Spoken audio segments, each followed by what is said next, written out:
Hello everyone and welcome to one of my newer formatting excuse me, sorry about that. Newer formatting lore things that I wanted to try. I wanted to explain a little bit about one of the core tenets within the universe of Final Fantasy 14 called the War of the Magi. Now, I am standing right in front of the Wanderer's Palace, one of the most spectacular ruins that still exist in game on Hydaelyn. Now, in order to understand the Wanderer's Palace, you have to understand the War of the Magi. The War of the Magi was a war that we don't know exactly how long it lasted. We know that it ended roughly 5,000 to 5,200 years ago. We don't know exactly what ended, what caused the calamity that brought about the end of the 5th Astral Era, but we can get some educated guesses. Some of the educated guesses are there was a gigantic void sent, there was an army of void sent, overrun, etc., etc. That's probably the most believable theory, or there were the two great forces of magic from the two great magical superpowers, and a great magical weapon was unleashed. Again, all of that's possible. There aren't a whole lot of records left of the ancient civilizations because most of them, by the end of the war, were essentially wiped out, and their ancestors migrated across across to what is now Eorzea, Ishgard, and the Far East in Ulthar. Now, again, that's much less the case with the excuse me, with Amdapor and Mach as far as moving east, and much more the case with Nim. Now, Nim is the civilization that I am standing in front of, the ruins. There were three powers that we know of. There probably were more. More than likely, there were more. But those are the only ones that existed across history. Nim was roughly in the middle geographically between the two. Nim was a much more peaceful nation, but let's not kid ourselves. They're like Gridania. They were peaceful, but they also had warlike neighbors on both sides that were much more powerful than either one of them. They needed to be able to defend themselves. So, they had some of the best battle mages around that were able to sink great navies that came a little bit too close. Now, we don't know exactly how far the borders of Nim were. We don't know exactly how big it was in comparison to Amdapor. We know that Amdapor and Mach were much larger nations. The Lost City is situated roughly in what is now the Lost Shroud, and Mach, or Istemi, the capital city of Mach, is situated in the northeast-ish around the Abalathia spine. It is situated somewhere in the Sea of Clouds, which is northeast of Ishgard. So, again, we have Mach in the northeast, Amdapor in the southeast, roughly, and then Nim somewhere in the middle. And then the Nemean scholars were, again, very knowledgeable. They shared their knowledge, they shared their healing magics, they shared stuff like Isuna that had been lost to the ages. Again, we had 4 calamities before that. We don't really know a whole lot about those 4 calamities, like at all. There's very very little history that's remained since that time. The most, honestly, with calamities that we do know about are the 5th, the 6th, and the 7th, which are the most current. Uh, the 5th brought about the rise of the Allegan Empire, or the end of the 5th brought about the rise of the Allegan Empire, and the subsequent subjugation from there, uh, and the dissolution of, and diaspora, essentially, of the two great nations. So, during that war, Mach was shifted much more toward darkness, or the what we think of initially as the umbral, but we should revise as toward the astral, the energetic but chaotic forces of nature. Now again, I say shifted, because shifted is very, very important.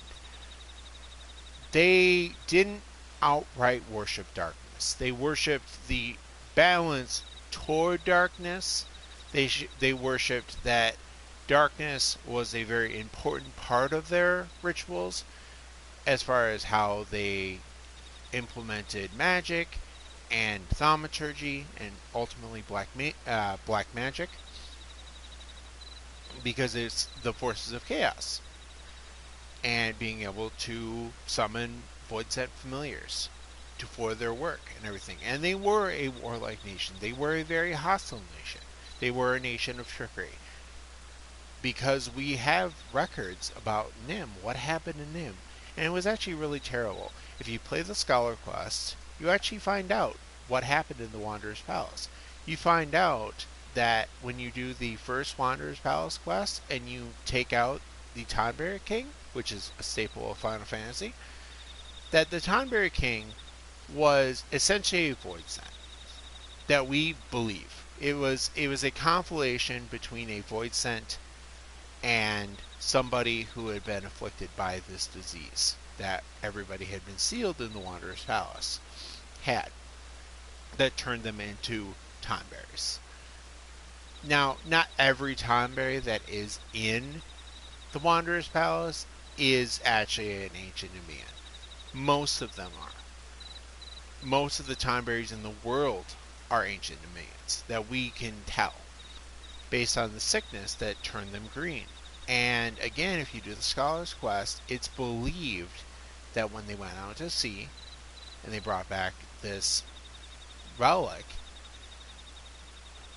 from this gift of friendship and everything, that it may not have been actually a gift of friendship at all. It may have been it was a cursed relic that brought about void set, and may have infected them with void magic, and may have been used for the downfall of Nim. Because the thing is, Mach did want to subjugate Nim for a very, very long time, but Nim was able to hold off its own for a very, very long time. Nim had a balance of skills.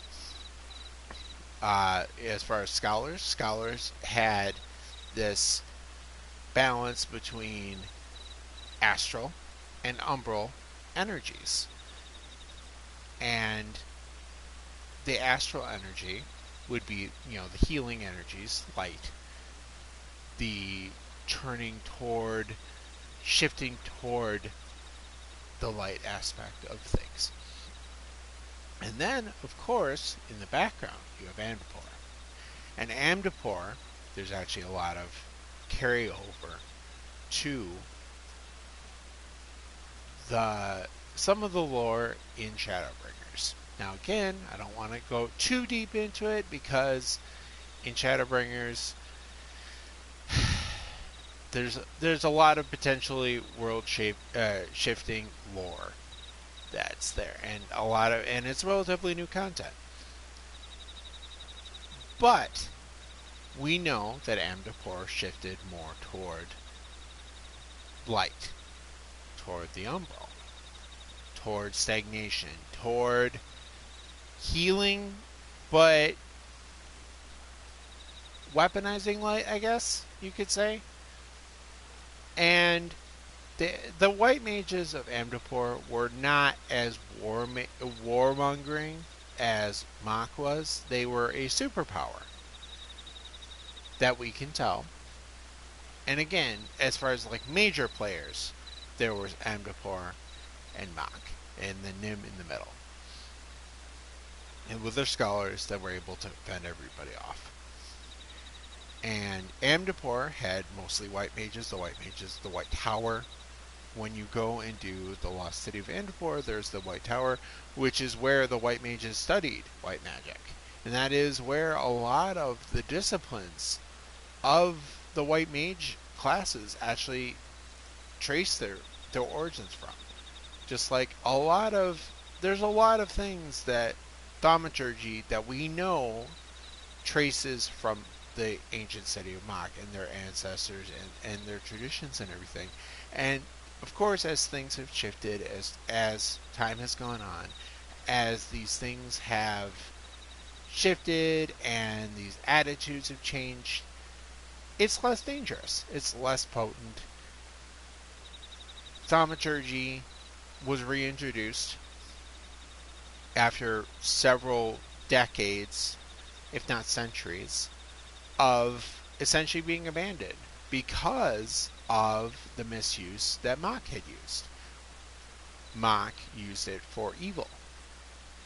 Mach used it for, and again, not everybody in the Mach territory was evil. Of course, everybody's human.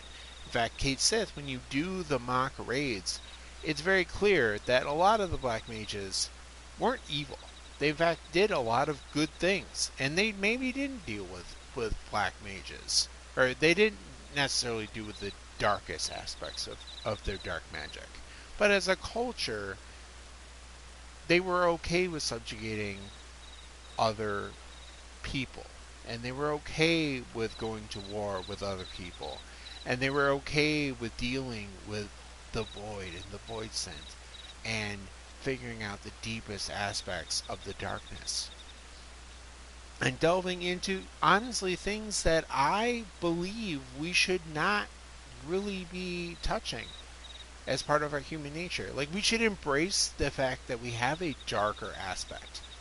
We shouldn't be repressing that, but we shouldn't be going out of our way to be embracing it in a destructive manner. And I think that's kind of the lesson. And then there's kind of the balance where Nim was the balance where they weren't summoners. They weren't summoners like Alec was. They didn't deal with primals because again, primals, as far as we know, primals weren't really a thing until much, much, much later. Sixth Astral Era and beyond. They may have existed before that. We don't really know because again, there's some speculation, there's some overlap, but the destructive forces of the War of the Magi was man and man alone, as far as we know. There was no primals involved. Primals weren't even worshipped between the three superpowers, or two, and Nim. And again, and I think that's kind of an interesting way of thinking of things. You know, it's this history, these ruins were literally brought about because of our own humanity and stuff. And I find that aspect of the storytelling very interesting. It's not gods like it was in the sixth astral era. There we go. Don't trip over your words. And it wasn't gods, it wasn't primals, it wasn't entities. Of course the Ascians had an involvement, because of course they did. They were trying to bring about the downfall. We don't know exactly what the Ascian involvement was as far as tipping the scales. who they supplied information to. We can guess that they probably supplied the information a little bit more to Lord Mach. We do know that based on the 2 dungeons and based on the raid series, we do know that eventually Mach marched over what was left of Nim. And Nim, with the Wanderer's Palace, was becoming more and more in decline. They were this power that was all of a sudden becoming sick, and they were transforming into these hideous creatures, more and more, and disappearing. And there was no understanding of what the sickness was, and they had to contain it very quickly. And they retreated upon themselves, and they retreated upon themselves. And Mach took that opportunity because there weren't these battle mages anymore patrolling the seas and sinking their ships. Mach came by with their great void arc, and Mach charged through and took some of the lands of Nim that were once fiercely protected by the Nimians, that were left to nothing, and Nim shrunk and shrunk. And then the bastion that is of Nimian culture and the lost city of Nim around it, that's all that's left. That's all the ruins, the keystones. And they invested all of their energy into protecting their culture as everything was falling apart them. And Mach is marching on with their terrible void scent, including Diablos. Diablos was one of the greatest void scent that we know of. And when they're named void scent, they have a particular power. Otherwise, if they're like Ariman or something like that, there's different tiers and all this stuff. So, like if it's an Ariman, they have a name, but they're a general species. Diablos or Diablos Hollow, or in the case of the raids, if they have a name, they have a higher tier. They have a higher presence within the void. They have a stronger sense of will. Almost like primals in that way. Excuse me. Again, will made manifest. So, Mach is marching on across the once powerful nation, and Amdapor is forced to go on the retreat because their forces of light just can't match against the sheer destructive agency of Mach. They don't want to go against, they don't want to sacrifice their values. Amdapor does not want to become where they have to sacrifice their own, and it's believed that Mach actually did in order to fuel some of their rituals. It's believed that Mach sacrificed some of their soldiers based on some of the records, based on the in-game things, to fuel their dark rituals as they marched on. Amdapor didn't want to do that. Nim didn't want to do that. They didn't want to lose that part of themselves. And Amdapor was forced to retreat and retreat further back, and the war raged on.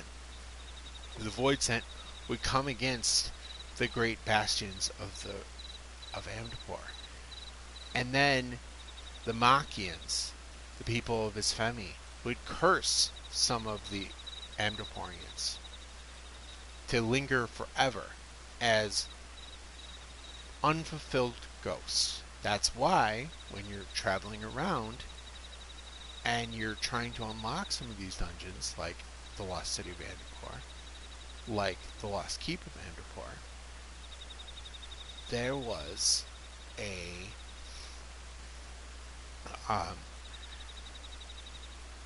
there's ghosts, and they're Amdaporian souls, and it's believed that these souls were the departed that were not given rest. They could not be given the rights that the Amdaporians normally do when they send their souls on into the afterlife.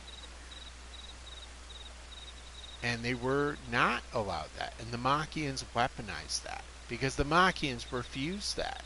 They didn't believe in that. And again, a lot of this is speculation. A lot of this is based on is gathered together from scripts and stuff like that. So again, it's not it's like a lot of these stories, a lot of this lore, a lot of these interpretations. It's all about interpretation. So again, it's not hard and fast. If there's other stories that you find that clear it up even more, I would love to hear them. I would love to hear about the tapestry of the story as it's evolving. It's a very fascinating story. And it's and then it's evolved.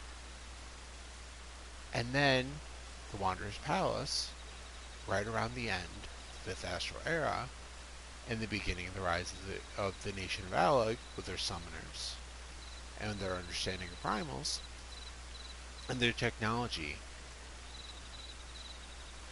they begun to see, and then the Great Diaspora, and then the Wanderer's Palace was sealed. The contamination was stilled. The Tonberries were left to fester within the miasma, and the Tonberry King waited as their ruler for any adventurers wandering in to the Wanderer's Palace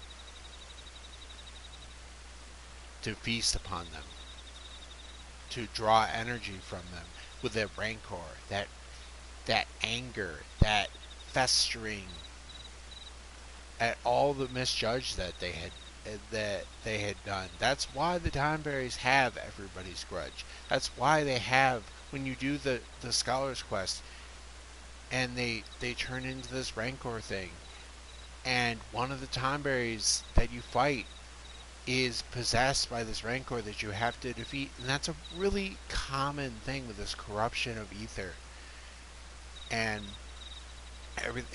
and shifting one way or another, either too much toward the light, too much to the darkness. Anyway, so that's the Wanderer's Palace. That's the story. It's a little bit briefer because again, there's not really that much more concrete that we know. So, I hope you enjoyed this little bit different format.